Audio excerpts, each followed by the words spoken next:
Okay, so we just saw spring. Spring, yes, Yeah, and yes. I gotta say, I gotta be honest, not my favorite season. No, not mine No, either. no, With bees and shit and bees, pollen, pollen. Ooh, allergies. Ugh. pollen. Ooh. And you know that it's like the beginning of things getting really, really fucking hot. Yeah, You know, yeah. like I deal with cold better than I deal with hot. You know. I deal with hot a little bit better, but like that means that like spring's not even like my second favorite season. It's like third. Yeah, yeah. It's like it's fall, summer, spring.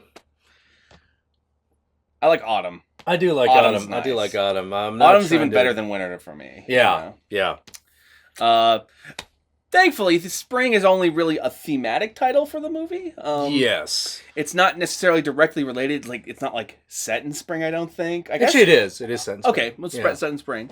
But basically, the movie is about this guy who just lost his mom to I think leukemia or something like that. Yeah, yeah. Some cancer, Yeah. mom death disease. It's obvious Yeah. this guy has spent like most of his recent life taking care of her, and now that she's gone, not only is his entire immediate family gone now, Yeah. and so he's alone. He also now has no idea what to do with his life at this point Yeah, because yeah, which I think a lot of people who've had to take yeah, care of their parents on their deathbed pretty much identify with it. Your entire exactly, life is just this one thing, and then all of a sudden it's over. And so, what do you do with yourself? You exactly. know? So he's filled with like a whole lot of aimless depression, a little bit of anger, Yeah, and just not sure what to do. And he gets in a bar fight that ends up getting him like fired from his job. yeah, Because apparently he worked at this bar and he gets in a fight with this guy and then gets fired. And then like his best friend's basically just like you gotta get out, man. Like yeah. you gotta do something. And then he has like a one night stand with a girl who says like the same thing. Like you need to get away, like get out, like go see Europe or something like that. So he does. Yeah, he goes out. He sees Europe. Ends up in a small like island in off the coast of Italy. Yes. Where he meets what's her name? Do you remember her name? No, I don't remember her name. Oh man, I don't even. I we'll don't. just call her Spring for now. Yeah, But yeah, yeah, that's not her actual name in the movie. But for all intents and purposes, she is the Spring in the title. yeah, Um. yeah. So we meet Spring. And things start going. Things go well at first. Very You know, well. they do that thing where it's like, I like you, I'm kind of not sure. Yeah, yeah, and You they play know. the little dance, the little song and dance. You know, like he's got to like prove his worth to her in their own way, and she's obviously still into him because she's not completely denying his Yeah, yeah, yeah. advances. She's not like completely rebuffing him. She's just kind of, not answering, which is a little different. But things start to get a little interesting and weird. Yeah, yeah, because they finally hook up, and then as daytime comes up, her flesh starts to like rot. Yes, and then she like eats a cat. Yeah, Yeah, yeah, and you're like, well, what's that's going on? odd. And the next day she's normal again. Yeah, But like this pattern starts happening. They would sleep together. She'd turn into something weird and then kill something. And you're like, what's going on? What is she too? Because what she turns into seems to change every time. yeah, yeah. At first you're like, oh, vampire, and then it's like, oh no, werewolf, No. Lizard thing. lizard thing. Yeah, you're like, wait, what? What is going on? And all this time, like she and him, as they're hooking up, they're going on dates to like museums and things like that. The place where she works, which I guess is like a scientific like research Yeah, facility. she works at like biomedical Yeah. genetic research. And so they're talking about like ancient fertility goddesses and like ancient mythical creatures like chimeras and things like that. And so we're yeah, and as soon as like that came up, you're like, oh, she's a chimera. Yeah, She's yeah. like a mythical Greek creature. And there's Okay. also little hints in their dialogue where she would talk about old boyfriends. Like, yeah, I visited Mexico once. My old boyfriend liked to conquer everything. And like, Yeah. you think at first she's kind of joking, but then when you think about it and you start getting all these hints about ancient goddesses and things like that, you're like, maybe she actually did like used to date like an old like emperor, like Cortez. yeah, Cortez or something. Yeah. Yeah. And she talks about other areas and other old boyfriends. You're like, man, this is a lot of boyfriends for someone who's obviously like in their mid-20s. Like, Yeah. um, Yeah. And especially when you're considering that she's supposed to be like 22. yeah. And you're like, all these boyfriends and all these areas and all these things. That's a lot to do in just 20 years. Yeah. Yeah. You know, it's a whole lot. But you're hearing all this, and she keeps turning, and she keeps injecting herself with stuff every morning. Yeah. And at one point she like performs like a weird like little ritual with it's rabbits. Weird like magical ritual. So you're like trying to figure out what the animals. fuck is going on. And as the story goes on, spoilers, you basically kind of turn out like they never outright say it, but she basically is a like chimera. But in this universe, the chimera is like a offshoot of human evolution. Yeah. And this is where there gets to be a lot of plot that starts getting in the way of the movie. Yeah, because when everything's about their romance, this movie is fucking great. Yeah, it's fantastic. Everything about their romance, their chemistry between the two actors is fantastic, and you really start to root for them to be together and for their love to work out despite her condition. But when they start talking about the science of her condition, it slows the movie down to a halt. Yeah, it grinds. You know, to the point where you're just kind of like, I wish you had just gone with like a mythical explanation because then you could have just moved on. Yeah. Like it's really one of those narratives that kind of like the explanation of it's magical and unexplained was kind of made for. Especially since a lot of the things they start like over explaining, they sound like they're already just, even though they give a scientific explanation for it, it still sounds like magic. Like, yeah, it's still like, oh well, it's because of this, and you're like, why do we need to know? So you basically start to find out that apparently every 20 years, her body forces her to mate with someone, and through this mating ritual, she gives birth to a new version of herself and is essentially reborn like a phoenix.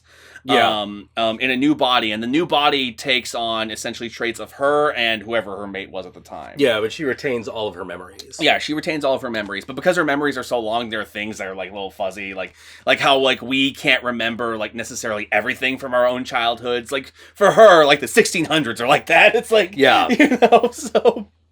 But she still has vague memories of just about everything, especially immediate ones.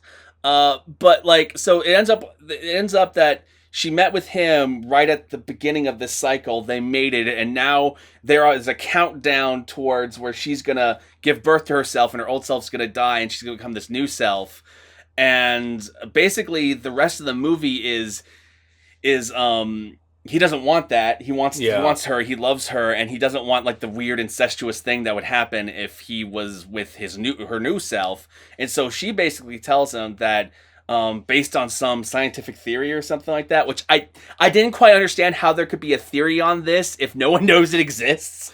But based on some sort of theory that someone made, that she wouldn't turn if she fell in love. Yeah. Which, trying to explain that scientifically sounded really stupid, and I just kind of wish they kept it as magic. Yeah, it did. Because like when you're talking about something like love, which is kind of mysterious to begin with, it really helps to keep the milieu mystical. Because then you get into the question, it's like, biologically, what is the difference between infatuation and love? Biologically, yeah. Biologically, I have no idea. I have no idea. So I'm like, when it starts getting really heavy into the science, and they have these long exposition scenes of her explaining the science of herself, that's when the movie becomes a bit of a chore to get through. But once you get past that, and you start getting into the part where he's trying to get her to love her, and all that stuff, it starts getting really touching again and really good. And so I feel like they just should have just dropped the science. Yeah, they should have dropped the science completely. Just went with magic. Should have been like. And since they already established that apparently her mom back in, I guess, like, what was it, like Pompeii times? Pompeii times. Yeah, basically Pompeii times gave up her transformation for love for another person. They could have dropped the whole scientific theory thing altogether and just had her say, like, well, my mom was able to do it, maybe I could. Yeah.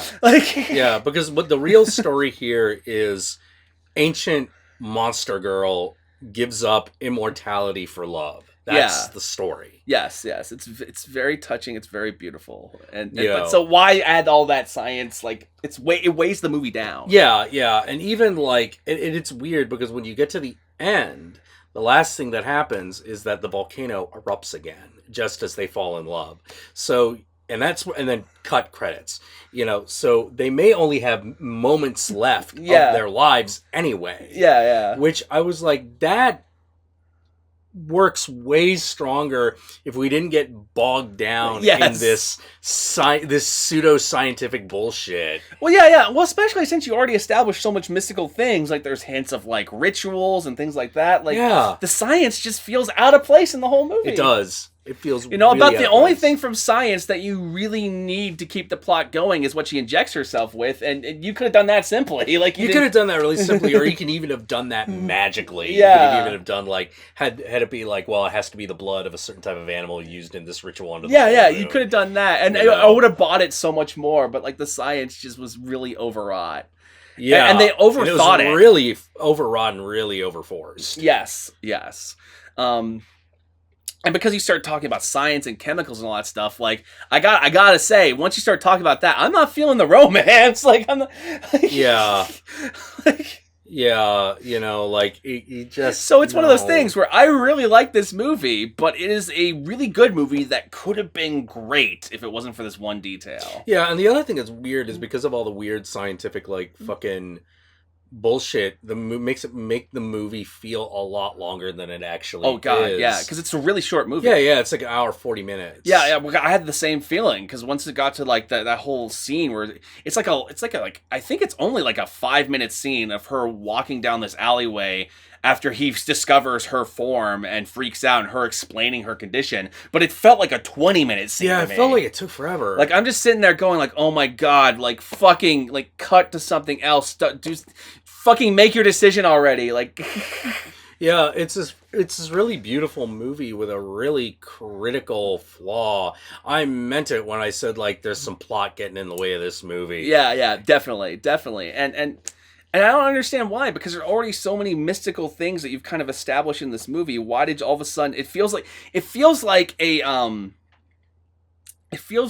a mystical monster movie like with that takes like a really hard science fiction turn like in the last third. Yeah, and the last act, it takes a hard Yeah. science fiction turn, and it feels really out of place. And it's during the moment where he's declaring his love for her, so it gets really like Yeah. so So it literally what- starts getting in the way of like. yeah, it is literally getting in the way of the tale. Ironically, it's getting in the way of the chemistry. Like it's The chemistry's getting in the way of the chemistry. Yeah.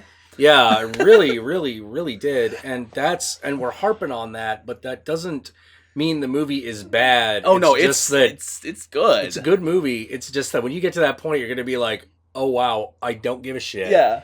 I want to see whether boy and monster girl are gonna make it. Yeah, Will those kids make it? Are they gonna fall in love? Are they gonna get together? Is it gonna work out? Is she gonna give up immortality for him? Is it worth it? I don't know. Yeah. Like the problem is that this overwrought scientific explanation has nothing to do with the actual theme of the movie. Yeah. Nothing. Absolutely. You know, absolutely fucking nothing. It's just trying to create a scientific explanation for what the story is. Yeah, and there- it's not necessary. And there are things that she can do that feel so magical that the scientific explanation just feels like such tacked on. yeah, because bullshit. she can make flowers bloom. Yeah. Flowers around her bloom, and depending on her mood, they either bloom or wilt.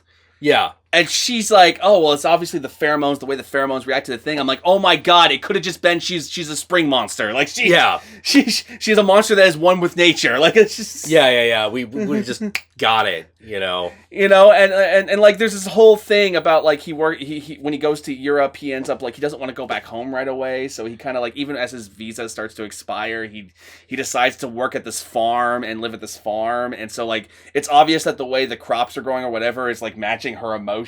So Yeah. she's practically like to this area like the goddess of fertility of the land. Yeah. You know, and so I'm sitting here going like, why'd you have to add all this science to it? It was so much better when it was just Yeah, because even then it's a connection. It's this kind of interesting connection where it's like, well, maybe this creature falling in love is what causes the volcano to erupt. Maybe she's Venus and now Vulcan is jealous. Yeah, you know? You could have completely have made that mythological connection, but no, this scientific one is completely getting in the way. And even that volcano erupting thing for me, like that moment felt like I would have been more accepting of that moment had all the science things not happened before. Yeah, because absolutely. otherwise it just kind of also felt like a forced thing that happened at the end. Yeah. Because I'm just like, oh wait, so now they're gonna die? Damn. Yeah, this really touching moment, and now it's all dark all of a sudden. Yeah. Whereas if you didn't have all that extra stuff, it could have remained like Yeah. it could have gone from like the simply touching to the absolutely mythical. Yeah, absolutely. You know, but no, it didn't. It didn't do that. It had to force in science. Yeah. You know, And also the science takes away like with the mythical thing, you get the whole idea that maybe there's something after this. Like maybe, we can be together forever in the afterlife. But once you get into the hard science thing, like that possibility goes out the window. Yeah. Because you're like, if we're going with hard science says there's no afterlife. Yeah. So I'm just like. God damn, like oh man, it's like a movie. It's like the movie lost its way at a certain point. Well, yeah, it felt like someone had a really clever explanation for this monster for a story they had already written, and then they rammed in that explanation to a story. It just felt off, and I feel bad like harping on this point, but it's you can't not because it's a big part of the movie. But outside of that, like, you know, any moment the couple are together is really adorable. Like, the way their relationship acting's really good. All of his friends are awesome. Yeah, all the weirdos he meets on the way are great. Like he meets a whole bunch of miscreants on his way to eventually getting to Italy, and they're hilarious and awesome, and they get into drunken shenanigans and things like that. It's great. Yeah, it's very obviously written by a man who probably fell in love with someone while backpacking across Europe. Probably, I wouldn't be surprised. You know, this is truly a romantic horror movie. It is. It is a truly romantic. Yeah, it is a romantic horror movie. Mm-hmm. You know, which I'm gonna harp on it again is wanting the whole scientific thing is completely unnecessary. It's like all of a sudden it became Splice, and I'm like, I love Splice, but Splice was a science fiction movie from the beginning. Yeah, yeah. It started out in a laboratory and ended in a laboratory. You know, and if you're gonna bring up science, then you have all these science well, even fucking Splice didn't have as much sciencey explanation as this had. Yeah. You know, Splice was just sort of like it was like, oh, it told you the magical thing. We're able to splice genes from different things together. Yeah. That's all you need to know. That's all you need to know. This one, like, they try to explain every aspect, like why sometimes she turns into a werewolf, why sometimes a vampire, why sometimes a wizard. And trying to explain everything means that there's more conceits you have to buy. Yeah. Like, they're just adding conceits, whereas if you just had the initial conceit of, I'm a mythical creature. Yeah. That would have been easy.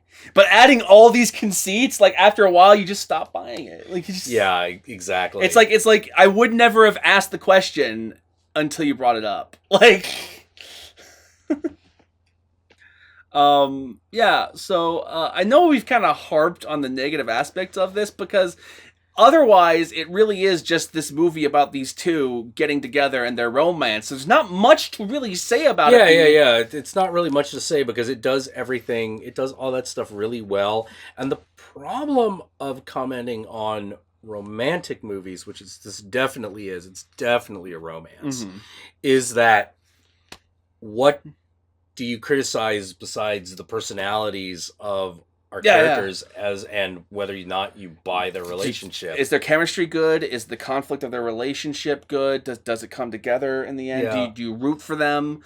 Do you not root for them? Why? Like it's yeah, exactly. But the thing is, all that works. Like, you like them, the acting is good. You root for them. You even want them to the conflict. Like I gotta fall in love, or else I'm gonna turn into this thing. Like even that kind of works. Though I do have one problem with this. I'm just like if you're never gonna actually have kids because of your condition, then why does the incest thing even bother you? Yeah. Like, couldn't you keep their immortality and stay together? Yeah. That's kind of... That was like a big question I had. Like, as long as you're not planning to have kids... I don't know. It's just... Yeah. That part of the conceit was really, really, really, really, really, really I don't know. And that could just be like... I just don't get it on a moral level, I suppose. Well, it was weird. Like, I really just... Yeah, there's a lot of things to nitpick about this movie because all the stuff that works really well, like I said, like in a romantic movie, the problem is that when a romantic story works, there's nothing to talk about except to experience the movie. Yeah. And that part of the movie is a very good experience. It's really good. Like, Yeah, I you know, got my watch heartstrings it multiple times. Oh yeah, absolutely. Like, you know, like great date movie. Oh, absolutely. Yeah, Like, this is a great horror date movie. Yeah. But like, if it wasn't for those science scenes, I probably wouldn't even think of that stuff as the movie was going on. Yeah, no, you wouldn't. You wouldn't. You'd just be like, but because we had these long lulls, he's falling in love with Monster Girl. It should be, you know, when they go, those crazy kids gonna make it. Yeah. But I wouldn't have thought of that stuff if it wasn't for those lulls where the science thing was happening, and my eyes start to glaze over, and then I'm just like, huh. Actually, why wouldn't he? Like, yeah, exactly. Exactly. You're like, why would you? What? You know, it was that whole thing of like, oh, well, I'll give up smoking. And I'm like, well, that's not really equivalent to her giving up immortality. Yeah. That's dumb. Yeah. So, God, I feel so bad because I don't want to give the impression this is an awful movie. It's actually really good, but it's got problems. Yeah, it has problems. But hey, like spring itself, ain't my favorite season. There you go.